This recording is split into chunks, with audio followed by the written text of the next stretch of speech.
No one should enter or work in a confined space without a valid entry permit. A valid confined space permit must clearly indicate the following: identification and location of the confined space, purpose of entry, date, time, and validity duration, potential hazards identified and the control measures put in place, confined space attendant, ventilation and lighting arrangement, and results of atmospheric testing. The permit must also be endorsed by the supervisor, confined space assessor, and authorized manager. The supervisor will apply for the confined space entry permit. After filling up the entry permit, a safety assessor will accompany him to inspect the confined space and to conduct a gas test.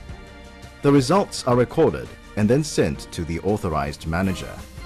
Once the authorized manager is satisfied that the confined space is safe and appropriate control measures are in place, he will approve and issue the permit.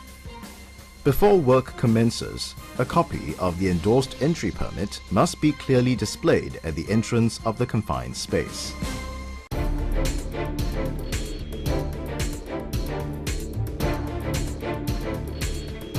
Most toxic or flammable gases and oxygen deficiency cannot be easily detected. So, it's important to test the atmosphere of a confined space and ensure that it is safe for entry. All the results of the gas test are to be recorded and attached to the entry permit. In a typical gas test, test for oxygen levels first. The acceptable range of oxygen concentration for safe entry into confined space is between 19.5% and 23.5%. Next, test for the presence of flammable gases or vapors. Concentrations should not exceed 10% of the lower explosive limits. Finally, test for toxic gases, vapors, and volatile organic compound to ensure that their concentrations are below their permissible exposure levels. There are various types of gas detection instruments. It is important that you select a suitable gas detection instrument by assessing the possible atmospheric hazards present, calibrate the instrument, and understand how the selected instrument is used.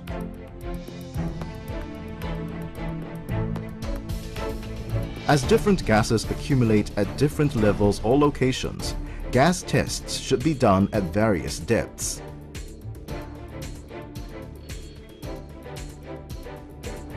At least one person in a group working in the same vicinity should be equipped with a portable gas detector to monitor the atmosphere continuously. Periodic gas tests should also be conducted. Always strive to achieve a safe environment for workers to breathe and work in.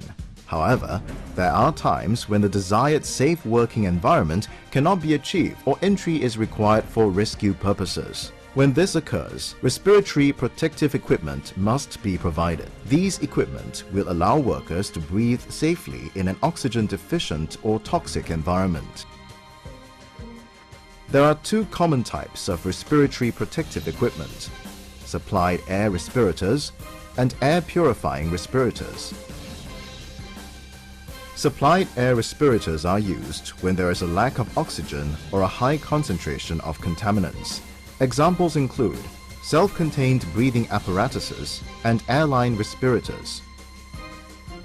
Air purifying respirators is a filtration system that cleans the air that is being inhaled. They are less bulky and easier to use. However, they cannot be used in oxygen-deficient atmospheres, poorly ventilated confined spaces, areas where concentrations of toxic contaminants are unknown, areas immediately dangerous to life or health, or areas where the concentration of a contaminant is higher than the maximum permissible concentration and/or filter class capacities. Some other personal protective equipment include protective clothing, safety helmets, eye protection, hearing protection, gloves, safety boots, and safety harnesses.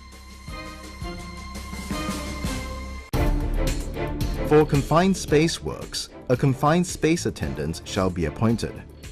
The attendant should remain outside the confined space to monitor the people entering and working in the confined space, maintain contact with people in the confined space, and activate the emergency rescue plan in the event of an emergency.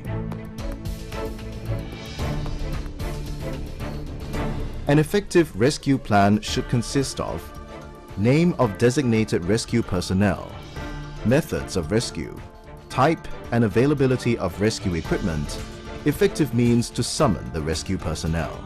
Conduct regular rescue drill practice. Rushing into a confined space without proper preparation or equipment can endanger your life. Remember, an unplanned rescue will probably be your last.